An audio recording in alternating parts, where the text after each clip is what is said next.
নারী কিসে আটকায়? যত্নে, ভালোবাসায়, বিশ্বাসে, শ্রদ্ধায়, প্রশংসায়, প্রায়োরিটিতে আর সহযোগিতায়। নারী কিসে পাল্টায়?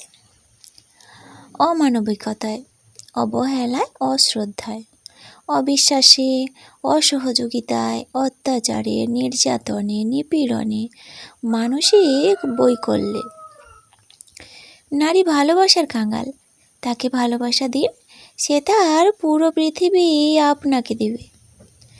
ভালো নায়ক, গায়ক, ধনী কিংবা সুদর্শন মানে ভালো স্বামী হওয়া নয়, মন জয় করা রাজ্য জয় করার মতোই। জয় করা ভীষণ কঠিন, সেটা করা আরও কঠিন।